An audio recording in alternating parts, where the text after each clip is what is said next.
Go.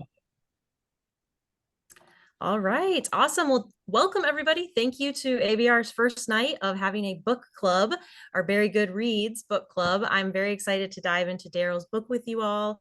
A couple housekeeping things first. So we do plan on meeting every other Wednesday at 8 p.m. Eastern to discuss a new subset of chapters from his book, Spooning a Bear.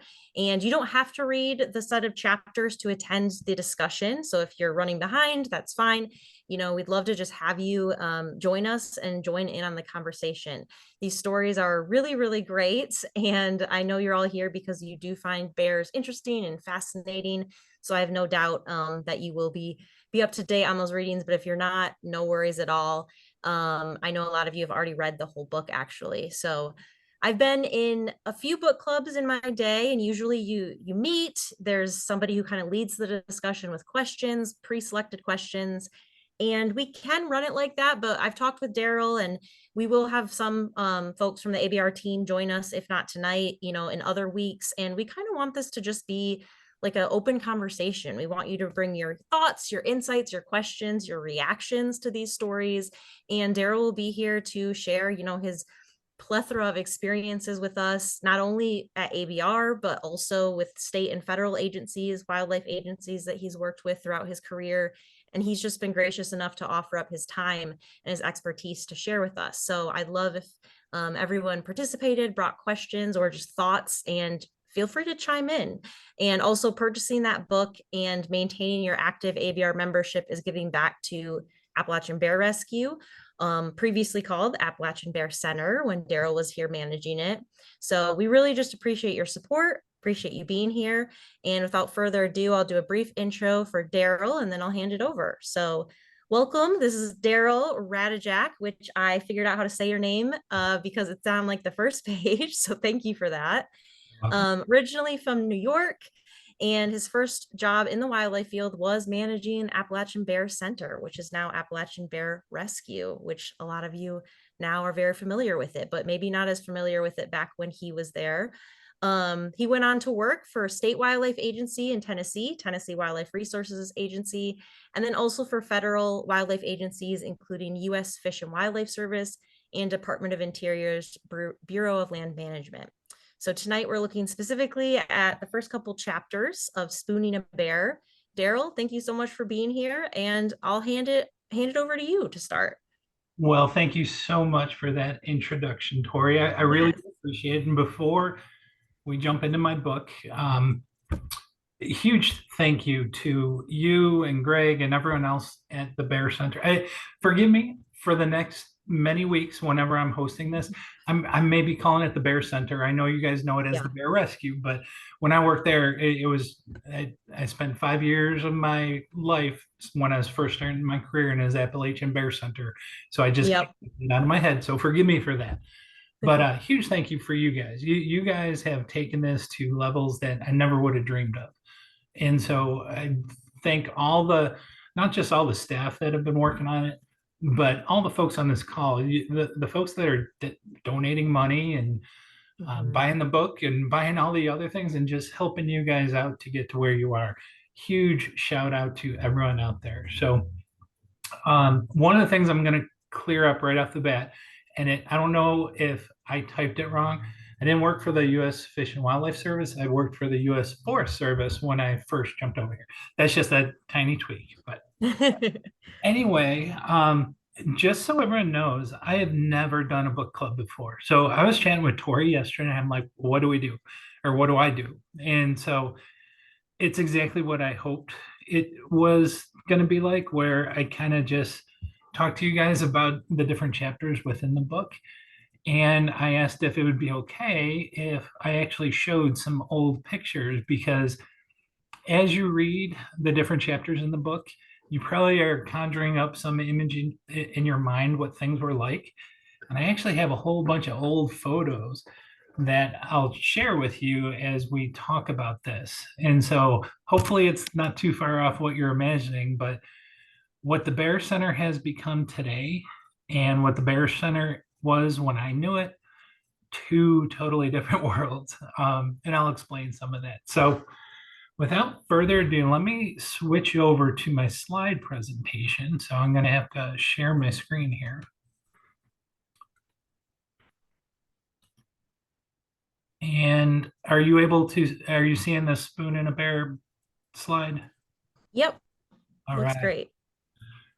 Great. So I've got a couple of slides, partly because I think it's interesting for you to see some slides, but that way you don't have to just look at my mug talking to you. So just like Tori said, if anyone has any questions or comments, let's treat this as a conversation. I wish I was sitting there in person around a big old circle talking to everyone, but the way we do things virtually, I'm able to join you from a hotel here in just outside of Boise, Idaho. So anyway, what I thought I would do before we dive in, I know there's a prologue. I know folks have hopefully read the prologue that gave a little bit of brief description about me and what interested me in becoming a wildlife biologist.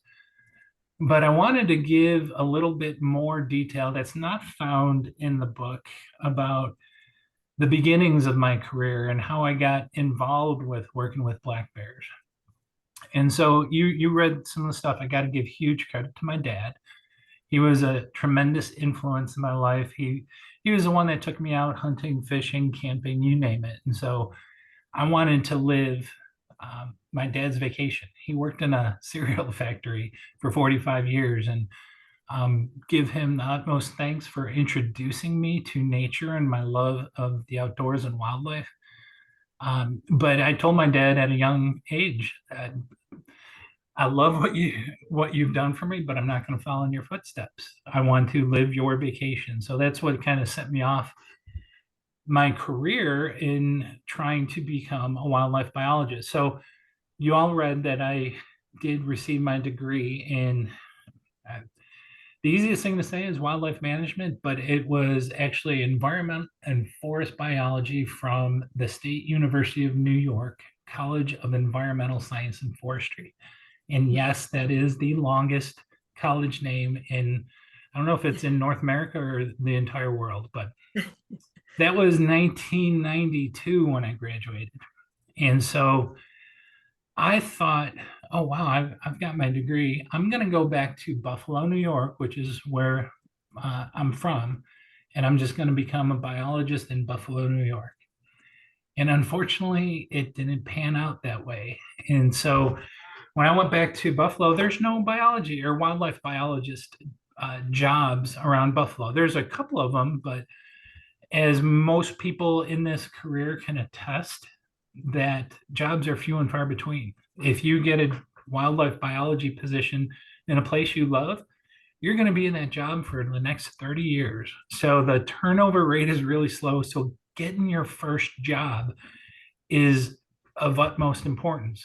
And so as I was hanging out in Buffalo, my home stomping grounds, wasn't having much luck finding a job. So I started volunteering quite a bit with, it was up in New York, it's the Department of Environmental Conservation. It's the equivalent of other state wildlife agencies, like in Tennessee, the Tennessee Wildlife Resources Agency. So I called them up. I was a college graduate, wildlife degree, and I said, any volunteer work you have, let me have it. So I was doing deer studies. I was doing pheasant studies, looking for tracks in the snow. I was sitting in marshes listening for frogs, doing amphibian surveys. And it was just meant to build my resume so I could hopefully land a real job. And that real job came along in 1997. I was freshly married and I was looking for a job. And there was this advertisement for the manager of this black bear education, research, and rehab facility just outside of Great Smoky Mountain National Park. And it piqued my interest. So I applied for that in 1997. And I drove down and I interviewed with some of the board members of this place called the Appalachian Bear Center, which you guys now know as ABR, the Appalachian Bear Rescue. And I will tell you, I don't want to say I was misled, but I was laughing with Tori yesterday because when I started working for the Bears, or when I was interviewing for the Bear Center, they had hopes and dreams. Again, 1997, they had hopes and dreams of this wonderful, wonderful place. So when I was interviewing, one of the board members there showed me this graphic of the place that if I were hired, I would be working for.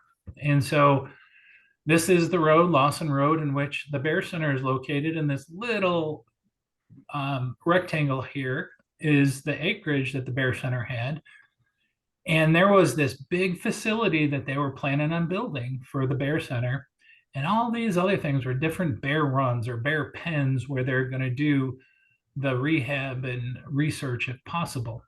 And I was sold. I'm like, oh my gosh, this place is going to be great. And then they brought out these architectural sketches, or not sketches, but actual architectural models of what the Bear Center was going to look like. And this was one of them.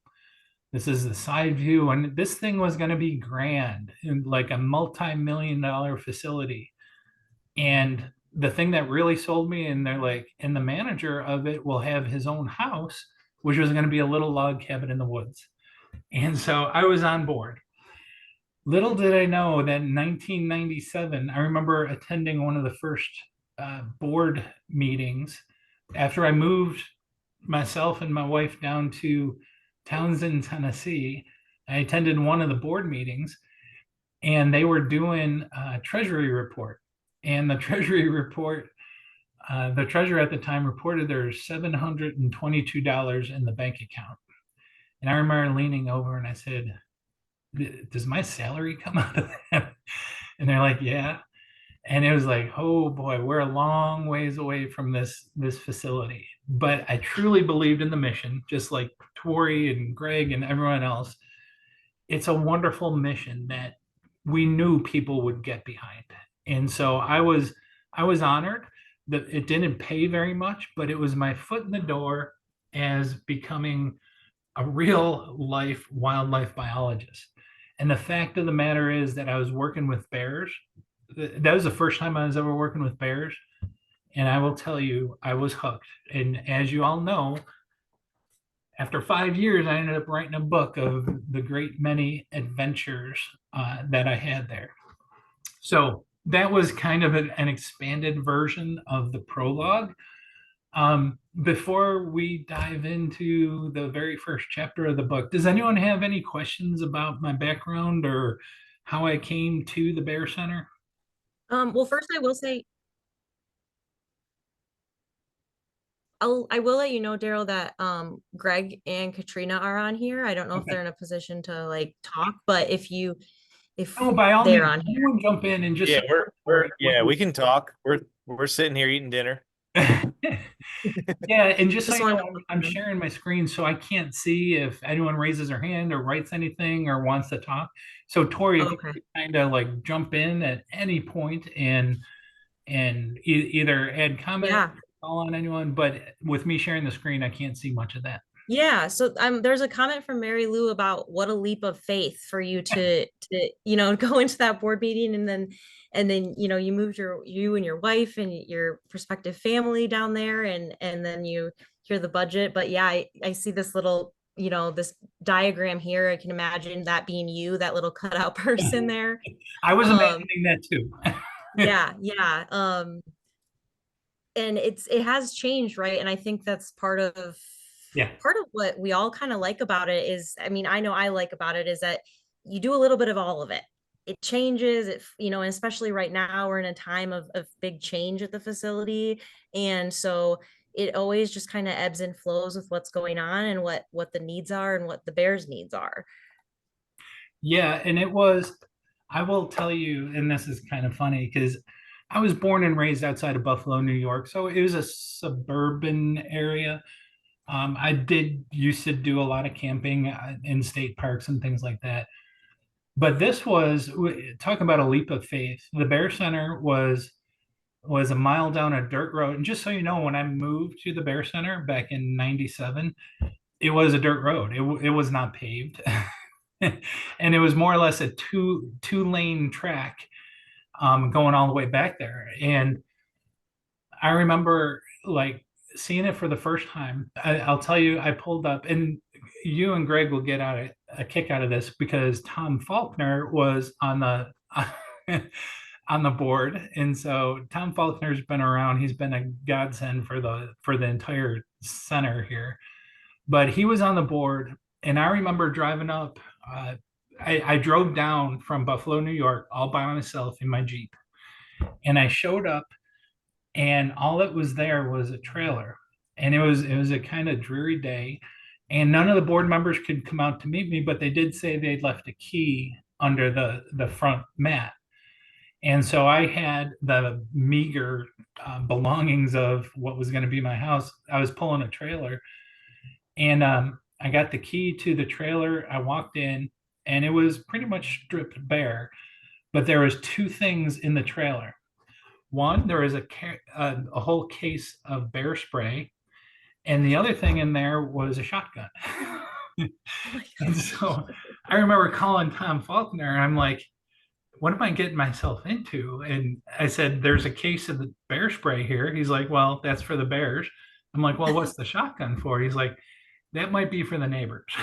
And so I was like, oh boy, this is going to be a trip. And it sure has been a trip, and it is the greatest trip I ever did in my entire life. So That's hilarious. just to give We you do an have a idea. question, Oh, go Daryl. ahead. What was the impetus to start the Bear Center?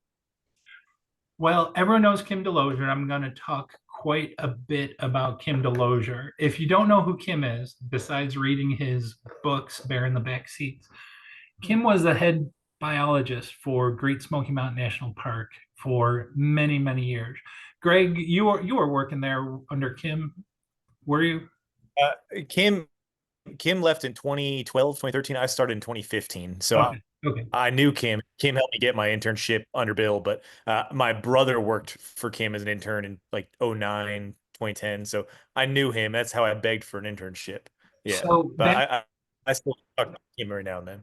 yeah, back in the early 90s, the bear population was a lot lower than it currently is today.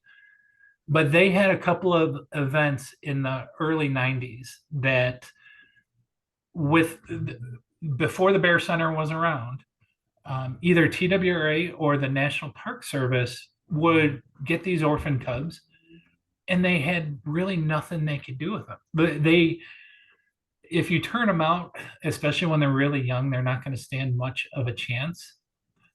But then back then, like if someone tried to care for them, they didn't have a facility that they could actually provide the care that those cubs need. And I can't stress enough, cubs don't need humans. They don't need people loving on them. I know there's a lot of bear rehabbers out there that have become ultra popular, and it drives me nuts because their approach to bear rehabilitation, I believe, is truly wrong, and it's doing a disservice to the bear, because you want to make sure you're doing everything you can for wild bears. You don't want to make them habituated. You don't want to make them used to being fed by people.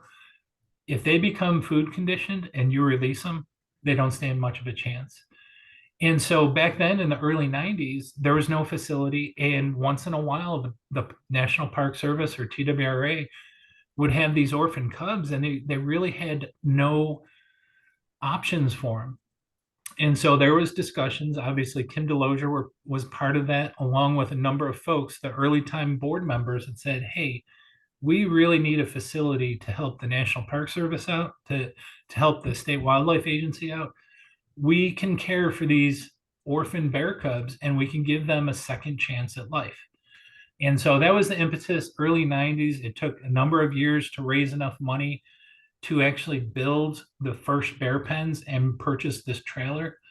And just so you know, I was not the first full-time manager or curator at the center. There was one person hired before me. Her name was Shannon, but I think she lasted less than a month. And so she was in there and she's like, this ain't for me. So I was actually the first full-time manager slash curator that stayed. And I stayed for almost 5 years. So anyway, that's a little history of the impetus of what started what has become of the Bear Center today. So just to give you an idea, Hey, Carol, we got one more question from Carol Argo. She asked if the land for ABR was donated or purchased. I can answer that yeah, go if you ahead. want You me to. probably have It's my, yeah. I'm getting old, so Well, I've been dealing with it. Yeah, I've been trying to learn about it because it's kind of complicated. But the short story is the land that we're currently on is leased to us by Blount County. It's 65 acres, and it was originally a farm way back in the day. The land was acquired by a group of folks who wanted to make it into a kind of a nature camp, wildlife center in the 70s and 80s. They built some trails and stuff, and they had some kids come out for like a kids camp, but they never really took off. And they used the Laurel Lake as like a boating and fishing kind of lake, but it never got off the ground. So then there was some interest in turning it into a red wolf facility, and the people could never get the red wolves to make it into a red wolf facility. And so the lease was still in that Tuckaleechee Wildlife Center, I guess, name, but then it got ceded to the state. And then Blount County acquired the land from the state because there was too much risk with the lake on the land, and the beavers had dammed it up to where it was a flood risk. And so then Blount County ended up with the land.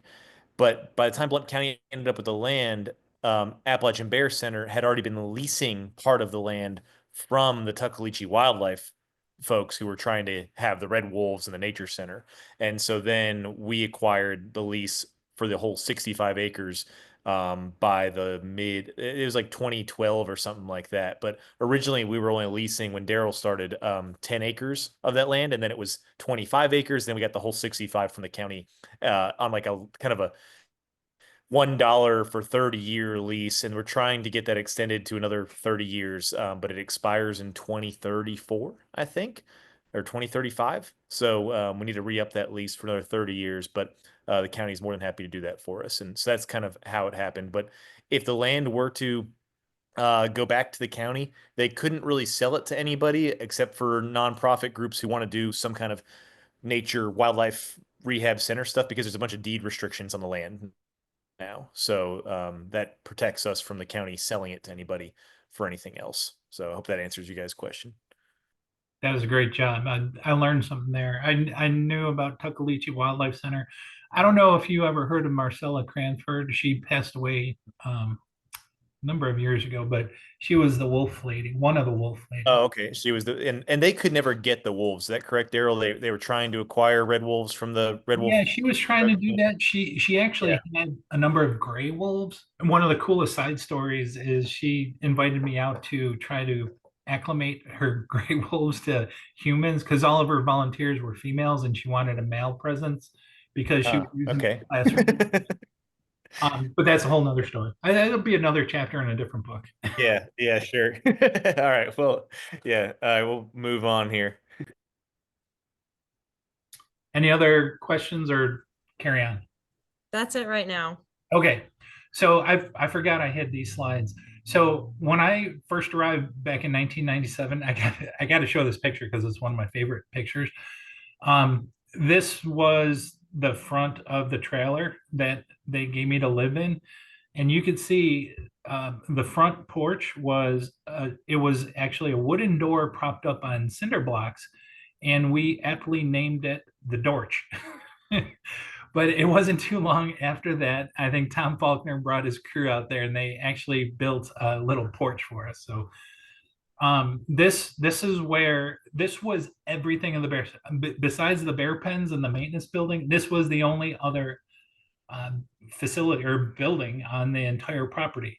And so it's where me and my wife lived, but it was also where all the volunteers stayed. And back then, I think it's still like this. When you have Cubs on site, someone is supposed to be there 24/7. So anytime that we went away, we had to have volunteers kind of stay in our house. So it's a little awkward for a number of years.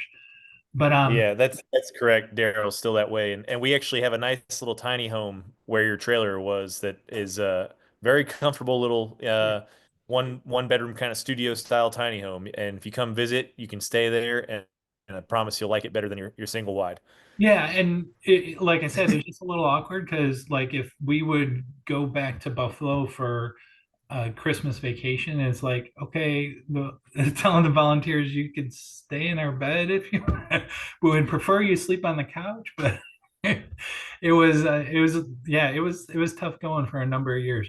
But Greg, just to give you an idea what it looked like when you're standing in this driveway and then you turned around, this was what my view was for 5 years. We had a little fire pit.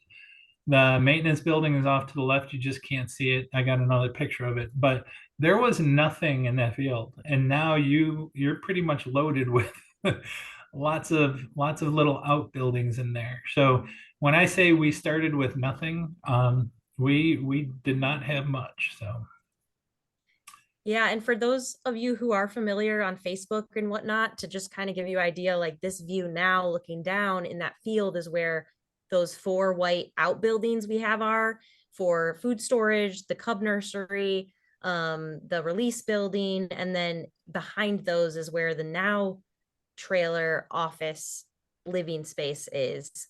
So a lot more infrastructure.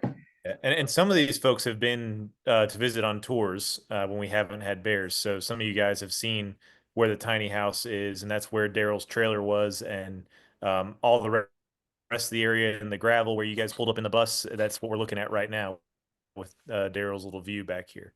yep. So that's kind of synopsis of the whole beginning of the Bear Center. We were very low on money, but besides being low on money, we were low on buildings and equipment and everything, and that kind of gets us kicked off into the book. And so, chapter 1, I'm going to dive right in. Here was one of my mentors and still one of my idols. This is Kim Delosier. If you never met or heard Kim speak before, he's a mountain of a man. He's just incredibly great human being. And he was the head biologist for Great Smoky Mountain National Park. And he was literally what turned bear management around in the Smokies, because he knew that garbage and bears were bad together. And so he spent years of his career making sure picnic areas, campgrounds, everything was picked up, cleaned out of all the garbage so the bears can learn to be wild. Because you've heard stories from Yellowstone, from the Smokies, from Yosemite, from decades and decades ago, how bears were an attraction. People would come feed the bears, or they'd come watch bears at a garbage dump. And it's just an awful, awful situation. So I met Kim back in 1997, and he kind of took me under his wing because this bear center was part of his little brainchild baby. He helped design some of the bear pens. And so that leads us to my first story in the book. And I have a number of stories. Just so you know, they're not in chronological order. And the story I wanted to lead off with was the story of Houdini. And so I was working at the Bear Center. We hardly had any bears come in. We still hardly had any money. And Kim called me up and he's like, "Hey, Daryl, I think I got a cub for you." And at that point, I was kind of eager to get that. I got hired to take care of bears, and we didn't have any bears. And when Kim called me and told me the situation, it was like I was really excited. But then when he said this bear that they had trapped in Chimney's picnic area was severely injured, and you can read about it in the book, where this cub got too close to an adult male, and the adult male kind of grabbed it and tossed it around and ended up breaking its leg severely. Now, typically, and I'll add this, and I don't know if Greg could let us know if it's still a policy, but typically you have to understand, folks, that Mother Nature is sometimes really cruel, but Mother Nature knows best. That's kind of how things work in the wild. And when things go wrong for wildlife, I personally believe that it's not our job to step in to save animals. But where I draw that line is when humans are the cause of things going wrong. And it happens more and more. Obviously, we have more human wildlife conflict. But the reason Kim felt this was a good cub to take care of was the bears were drawn to Chimney's picnic area because they smelled human foods. And because of that human involvement, it put that cub and that adult male in close proximity. And the other thing is, there were gobs and gobs of people that saw this event take place. And you know as well as I, like we manage animals, but we also manage people. So Kim made the decision, hey, let's try to get this cub and try to help it out. And I totally respected and agreed with Kim's decision. The problem was that bear was severely injured. And I told you we only had $700 in the bank when I first started. And I asked him how much was the surgery going to cost. And he said, oh, it'll probably be over $1,000. And we just didn't have the money. And Kim made some calls, and he got a big name donor who said, whatever it costs, I'll take care of it. So Kim was a true hero in this. And so he told me he was going to have the surgery done and bring me the cub later that night. So I got things all ready for him. And it was literally one of the first bears I had to take. First small cub. There's a couple stories later on about Dakota and Sarah, which were my first bears, but they weren't releasable. But this was the first cub I'm gonna like nurse back to health. And so Kim came over. The bear was still sedated from undergoing surgery at the University of Tennessee Vet Center. And it was sedated, but you can see how massive the injury was. His whole back end was shaved.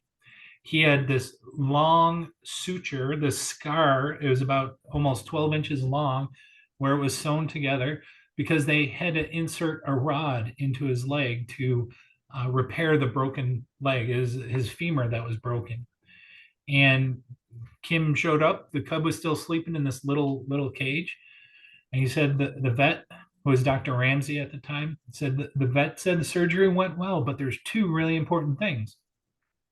First off, you've got to give him these antibiotics to fight whatever infection he may have from the surgery and from the bite wound. And you got to keep him confined in that small cage that until his leg is able to set properly. So they didn't want him climbing trees, doing any serious exercise. He had to be confined for about 2 weeks for recovery. I said, okay, I can do that. And so this is a picture of Houdini. You can see where they shaved his front. You can't see his back end in this, but his back end was completely shaved. He was ear tagged. Again, this is where they put in the IV fluids while they were doing the surgery on him. And this was the maintenance building. Now, I will tell you, this was when I first arrived, it was still unfinished, but they finished, they put a door on it, they finished putting the windows. But whenever I talk about the maintenance building, it's just a square cinder block building that we kept some supplies in. And so because the bear pens were back further in the woods and they're large, each one was a half acre in size, we couldn't release the bear into the bear pens. So we had to keep him in this little cage. The only other option was keeping him in my house, which probably wasn't a good option. So we decided to put that little cage into the maintenance building. And so everything was good. We put him down there and Kim looked exhausted. So I said, why don't you head home? Thank you so much. I got it from here. And so Kim left and I looked at the cub and I'm like, all right, this is my job. This is what I'm here to do.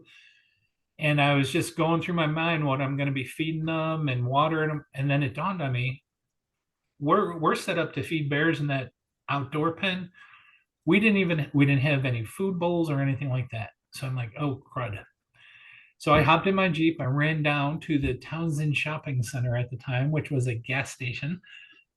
But they sold some dry goods and they actually had some metal bowls for, they were dog food bowls because they don't sell bear food bowls. So I got those and I came back up and walked over to the maintenance building and I walked in and sure enough, the cub was still sound asleep from the surgery. And so I walked over, figured, oh, I could do this real quick. I could open up the door, put the bowls in, and then I could always drop the food or water from the top of the cage.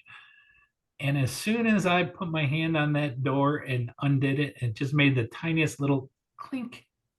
I say it in the book. He turned into a Tasmanian devil. It probably wasn't like that, but it scared the crap out of me because he came at me, or he came at the door trying to get out, like from a full blown sleep. And so it all happened so fast. And when he lunged at the door, I was surprised. I fell backwards and he crawled up over my legs and over me and right out the maintenance building. I left the door open. And all of a sudden I'm like, oh my gosh, I just lost his bear. And so I got up and I ran after him. And I'll actually go back a few slides to this because the maintenance building was right here.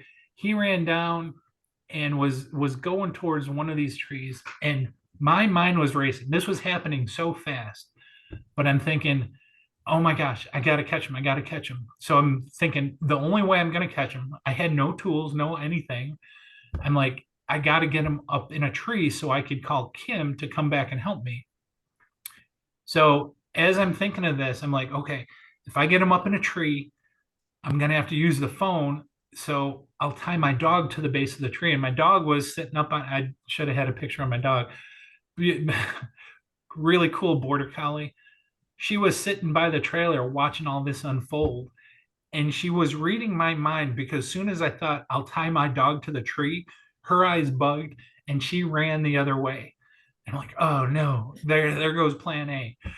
So plan B, I didn't have a plan B, but I had to figure something out. I'm like, just let's scare him up in the tree so I can call for help. And so this poor bear cub, fresh out of surgery, big scar, could barely use its back leg, was standing at the base of the tree. And I ran at him and he tried to climb. As soon as he tried putting weight on that back leg, he just collapsed and fell back down. He got up real quick and then right through all the briars and brambles down into the valley. I tell you what, I was never on the verge of crying so hard because here was my lifelong dream of working with bears. And one of the first bears I got from Kim, I lost it. And so I went up to the trailer my hand was shaking, my lip was quivering, and I called Kim. And that's why Kim is such a saint, because I told him the whole story. Yes, he was disappointed, but he laughed. He's like, Daryl, if you work with wild animals long enough, this is going to happen. So let's just call it a spontaneous release. And so he came out, brought me a couple of traps to try to trap him. And for weeks, I was trying to trap him and had no luck whatsoever. And so I lost a couple of traps from larger bears coming in and actually destroying the traps. And after about a month, he's like, just lick your wounds and learn from this. And that's why I'll never get on anybody for making a mistake as long as you learn from it. So the amazing part of this whole story is about 6 weeks, 8 weeks after he escaped from this maintenance building, Kim called me up and said, hey, Daryl, would you recognize a cub with a shaved back end in Chimney's picnic area? And it took a minute to click. And I was like, no way. And he's like, way. And he's like, that cub was spotted in Chimney's picnic area. We're trying to trap it now. And so they brought the cub back to me. At that point, he was unnamed, but as soon as he came back to me, he got the nickname Houdini for his amazing escapability. And so we kept him, I forget how many more weeks after that. The crazy thing is, after he escaped from me, he went from 20 pounds, I think, to 22 pounds. So he gained a little bit of weight. All of this on a broken, repaired leg, and traveled, I don't know how many air miles it was, but it was over 20 air miles back to Chimney's picnic area, all by himself, all on a broken leg. And it goes to show their incredible homing instinct to go back to where they came from. So that was my chapter 1. I thought that'd be a good way to lead off the book. Does anyone have any questions or comments about Houdini? And again, Tori, I can't see the comment section. Yeah, Yeah, there was a you answered it. Someone asked about the distance between the center and the Chimneys picnic area and then just noted that it was amazing.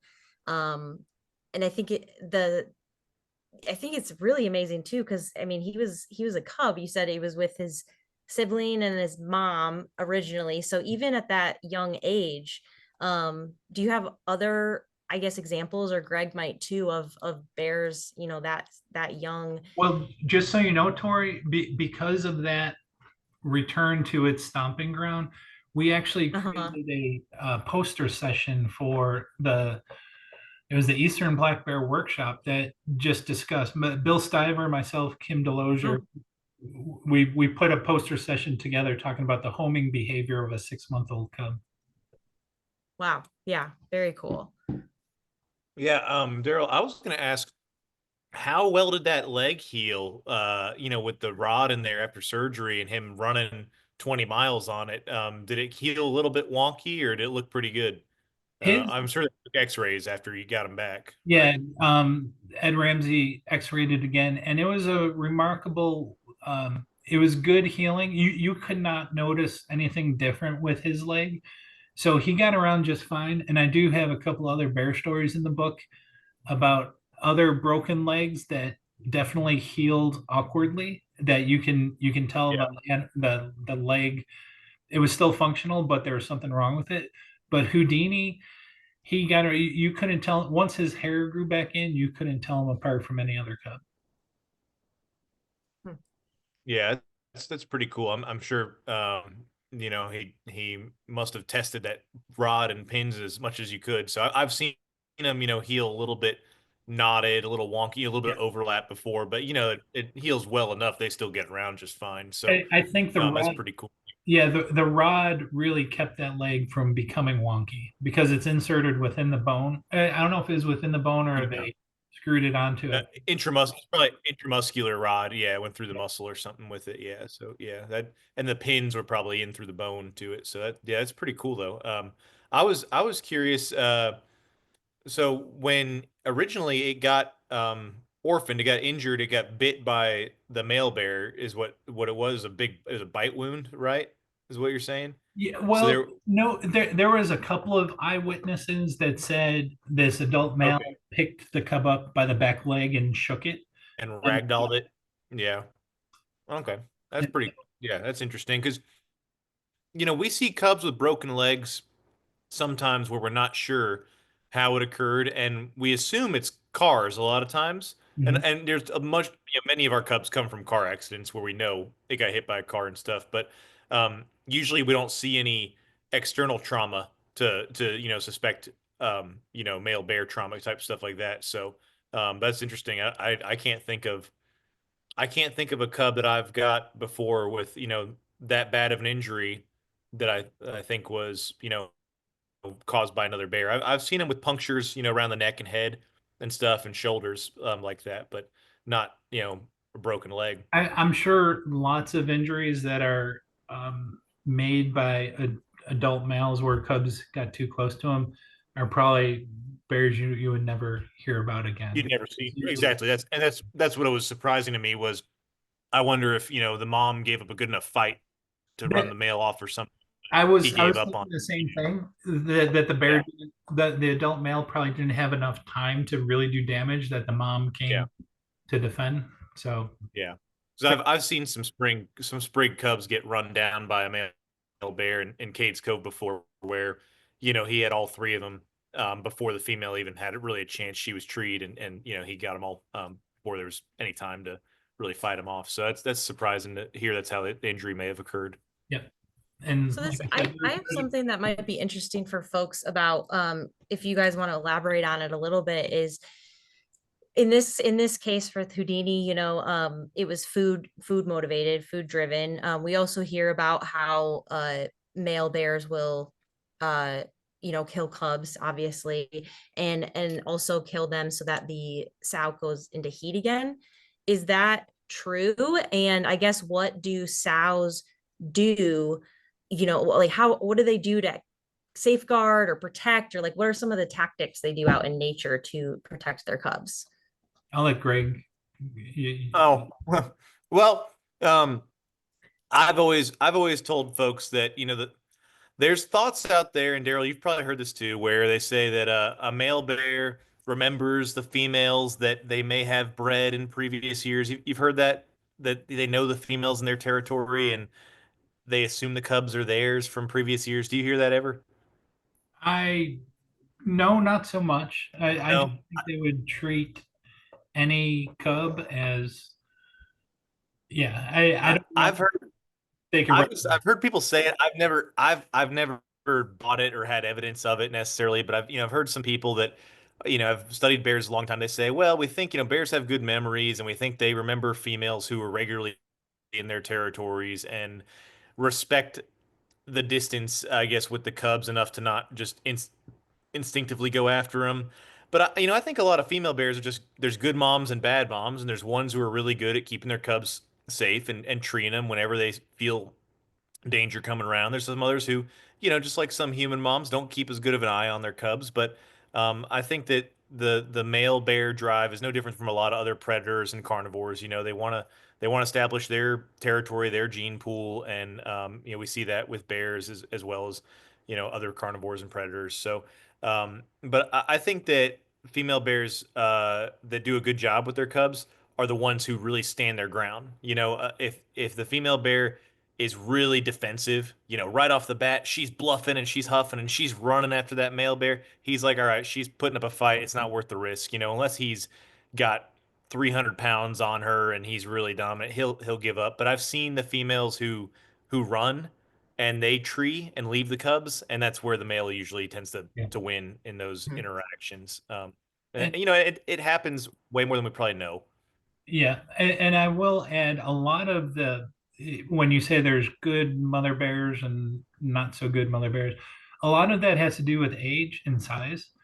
Yeah. Those younger mothers that are giving birth for the first time when they're maybe 3, 4 years old, because usually they wait a number of years.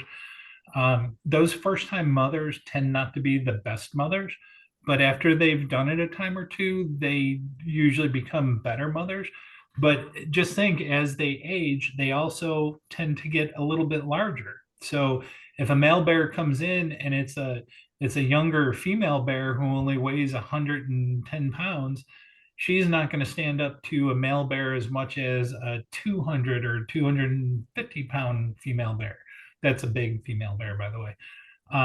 And so, Yeah. yeah, you just run the gamut of good moms and bad moms. And yeah, that's Yeah. Mother Nature Yeah. at work. And we see that with bear conflict too. There's some moms that keep their cubs away from people and conflict, and it tends to be those older, more experienced moms who have their territory and they know what's safe and what's not. And I think some of the conflict female bears that we get with cubs sometimes they're a little bit more stressed out. They're having a harder time finding resources, so they're more tempted to engage in conflict behaviors like going after trash and other anthropogenic food sources and putting their cubs at risk to find food. We did get a question from Angie. She said, "Was anything known about Houdini's mother or whether he had any siblings?" So I believe you said, Daryl, she originally had a sibling. Houdini had a sibling, and the mother were known to be together prior to him getting injured. Yeah, it was just, since none of the park rangers were there, it was just what people from the Chimneys picnic area reported seeing a mom with a couple of cubs. And so we Yeah. didn't know anything for sure. Like back then, well, we had lots of collars out, but these were not known bears with a collar or an ear tag. Yeah, and that's common. When I worked in the park for 9 years, you'd have people telling you all the time, and it got to where Ryan and I were just like, unless we see the bear and know for sure it's tagged and marked and we know it's the one, you can't really trust anybody's account of, oh, that's the mother with cubs we saw. And especially these days with the number of bears that are around, you never know if it's the same bear or not. Back then, to kind of piggyback on what Daryl was talking about earlier, they were they were trying to restore the bear population in the early 90s, and it was growing steadily from being at its bottom in the 70s. I believe the 70s was kind of rock bottom, right? They said 60s, 70s kind of Yeah. bottom out in bear population in Tennessee. And so the 90s is finally starting to grow. And that's where part of the impetus for the Bear Center came from, that bear population expanding and wanting to make sure that they did everything they could to help the bear population recover. So that was kind of part of the impetus too, was, hey, we're trying to restore this bear population to the Smokies and surrounding areas. If we've got cubs that we can help, it's a good way to help this population recover. And Jay Clark, who's on our board, Dr. Jay Clark, was part of doing some of that work, studying those bear survival rates with Daryl back when he first started. So the good thing is now we have plenty of bears, but a lot of our cubs come from conflict now, right? And so it's kind of changed. We've got these cubs that are orphaned, unnecessarily due to a lot of human activity. And so now our mission's changed a little bit. We're not necessarily trying to support the bear population or help it recover. We're just helping balance some of the scales of human intrusion in this region, which has gotten quite egregious in recent years. Yeah. All right, well, I'm gonna make an apology to Tori in the time that I probably talked way too long. No, no, no, no. We can, I mean, People are loving this. Everyone likes it, I right? figured we'd cut us at an hour and call that good. So I think we can talk about, too. And there is actually another question that popped up. For you, Daryl, as a manager of the Bear Center, was there an effort to keep Houdini's escape under wraps? Or did press get a hold of the story for the public to keep an eye out for him? Well, the one thing we're not going to lie, if someone asks, we're going to tell it, but we weren't promoting it. Like we weren't going to tell the newspaper. The cool thing back then in the early 90s, and again, this is another chapter in the book, but nobody knew about us. Like we were not in the press at all. Like we were this brand new nonprofit that no one ever heard of. The Park Service started using us, TWRA, and nobody knew about us. And like I said, there's going to be another chapter in the book that kind of talks about what launched our popularity, was getting some press finally. But back then, hardly anyone knew we existed except for the people that lived down the road. And so there was no question about what happened because no one even knew we got a bear from the Park Service. So like I said, we weren't going to tell the world, oh, we got our first bear, and the dummy curator lost it. But thankfully we got it back, and then we told everyone. Yeah, because there wouldn't even, I mean, no Facebook, right? I mean, there wasn't. Right. And that's probably a good thing. Yeah, yeah. Um, Mary, sorry, someone asked if Kim Delosier is still living. He is. He is still living. He's alive and well, and he's doing great. yeah, great guy. I saw him a couple weeks ago, actually. Yeah, I saw him. I actually saw him last week at the Sevierville Golf Club. He seems like he's really enjoying retirement. So he is actually raising some cattle. He said in his books he would never do it, and he is currently running 15 head of cattle on his family farm still. So he went back on his word. Yes. All right, Tori, if you don't mind, I'm going to breeze through chapter 2. Yeah, go right ahead. All right. Chapter 2 is about Katie. And this was another super cool story. One of the earliest bears we got. Actually, this was the first wild bear that I cared for. Obviously, you see it was not a cub. But I got a call from Kim Delosier, and this is the first bear. He's like, hey, Daryl, I got a bear for you. It's coming from Cades Cove. And he told me, he's like, we trapped a bear in Cades Cove, and it just did not look so good. And so we're going to take it to the UT vet, and we're going to have the vet look at it. But afterwards, if we could bring it by the bear center and keep it in the pens for a few weeks so you could put some pounds on it, that would be great. All right, no problem. I don't know, Greg, if you know Rick Varner, but this was the very first time I ever met Rick Varner.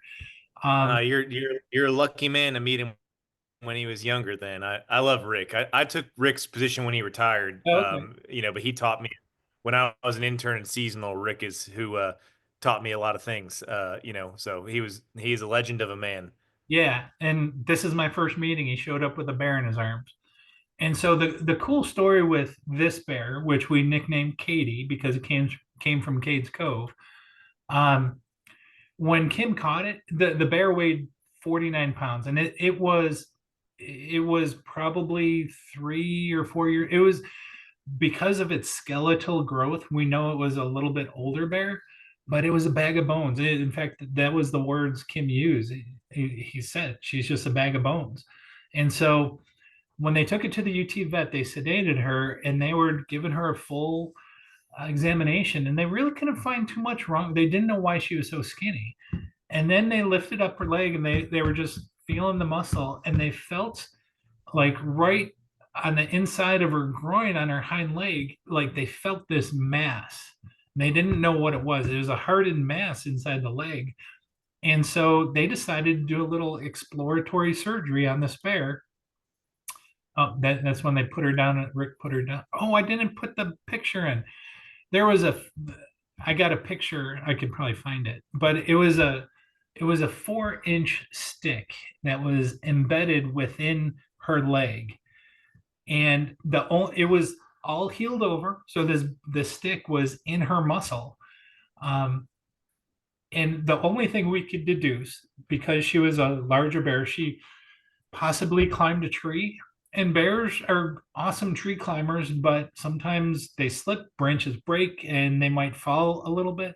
The only thing we could think of is she impaled herself on this branch and it broke off, and it remained lodged on the inside of her leg.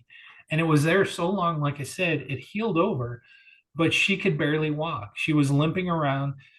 And again, if it happens in nature, we usually don't do anything. But this bear showed up at the Cades Cove campground, and she could barely walk. She was so skinny, like Kim said, a bag of bones, and she was just looking for handouts. That was the only way she could feed herself. And so Kim trapped her, brought her, like the UT vets pulled that stick out, sewed her back up, gave her a whole bunch of antibiotics. We put her down in the bear pen, and I cared for her for about 6 weeks, 8 weeks. And she went from 49 pounds to I think like 72 pounds. She was just loving life again. And so I called Kim up. I said, "Hey, I think Katie's ready to go," because she was still pretty wild. And Kim was really pleased with how quickly she gained weight. The job we were doing at the Bear Center, we're still brand new, still trying to prove our worth. And so it was such a great success story that we retrapped Katie.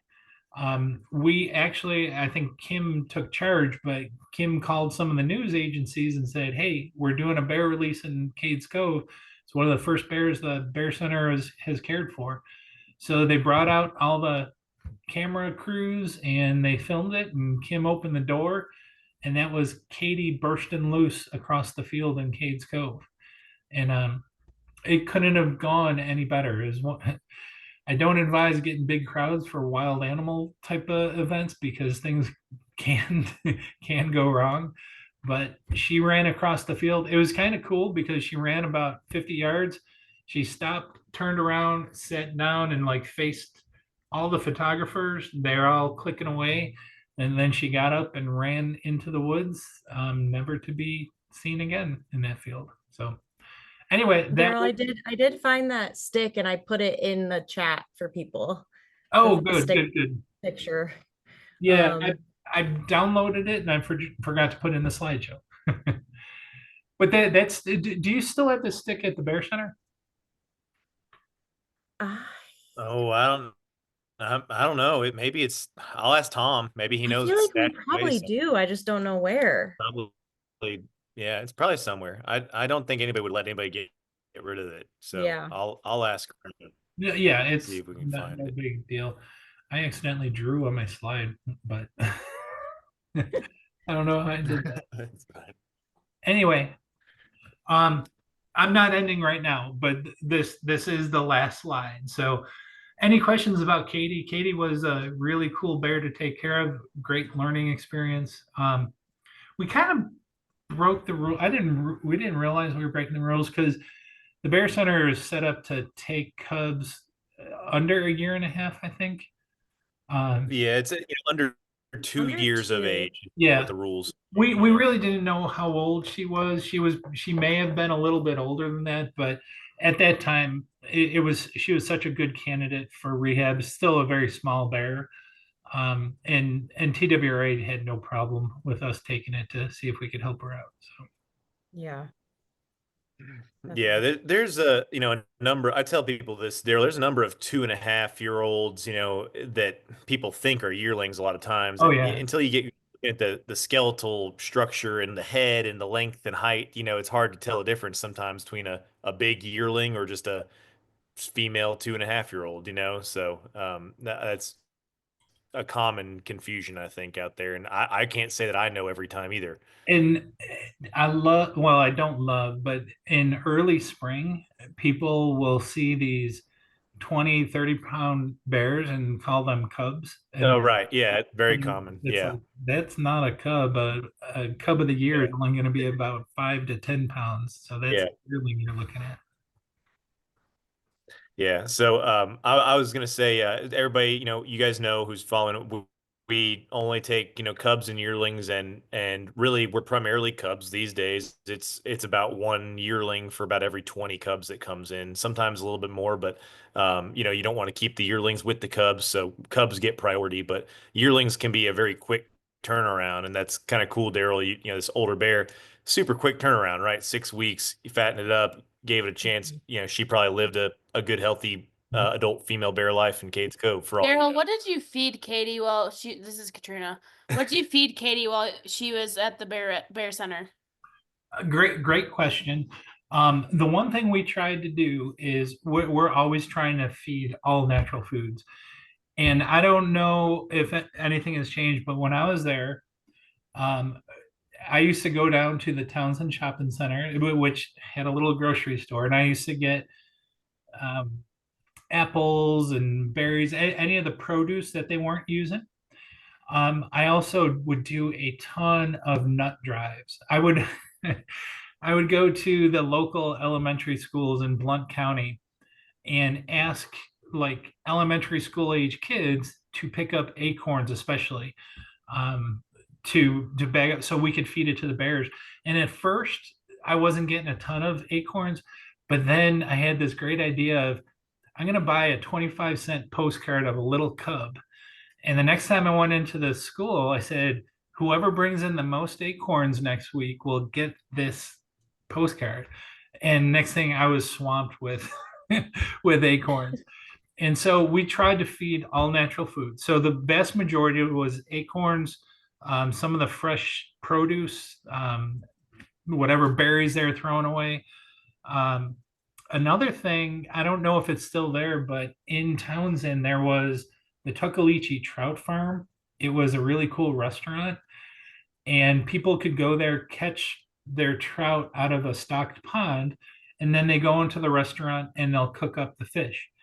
Well, the chefs there would have buckets and buckets of these fish parts that they would get rid of. And I said, I'd be happy to take them off your hands. And so the bears ate really well with all natural foods. I will say we did supplement their diet just to make sure they're getting everything they could. We would have dry dog food that we'd mix in there. And how we did the feeding then, and might be still the way we would throw it over the fence from behind blinds. Yeah. It would scatter all throughout the bear pens. And so the bears didn't get used to coming to a food bowl, or they had to forage for it exactly like they would in the wild. So the food's fallen under logs and hard to find places, and the bears have to sniff around and find it. But they were fat and sassy. They had plenty of food to find. Yeah, that's Yeah. the same thing what we do still, Daryl. And then we do now supplement with like bear diet that captive like zoo facilities will have that have the all the protein and Yeah. calories and those kind of things figured Yeah, out. But back then it was still a blossoming profession. yeah, We didn't have a lot of the science behind the food or anything, so we supplemented with dry dog food. Yeah, yeah, and the dog foods these days, hell, some of those are almost too expensive to be worth feeding some of the bears. So yeah. we do lots of nut drives too, and last year we were overwhelmed with chestnuts and acorns from folks all across East Tennessee. We've lucked out in getting some folks with chestnut plantations that had some land people put Chinese chestnuts and hybrids on back in the 50s and 60s, and they give us all the chestnuts they get in September, and been really great also, in addition to the acorns, later in the year. So Yeah. Well, I think I don't see any other questions. Thank you all for a lot of people saying thank you though, and that they've really enjoyed hearing, your firsthand accounts.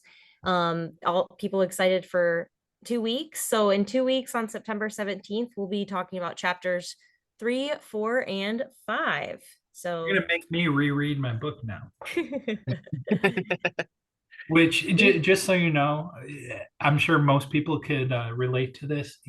Most people hate hearing the sound of their own voice, and I had to do an audio book for this, and it about killed me because I recorded it myself. But even reading my book, I'm like, oh, why did I write it that way? So I'm my own worst critic. we all are, but It was super Yeah, fun. we great. appreciate you, Daryl. Yeah, we thank really you do. for doing this, and we look forward to the next one. All right, Yeah. sounds good, guys. And I'll send you the Thank recording. you. So signing. Awesome. Thank you guys. Bye. Bye, Daryl. Bye, Greg.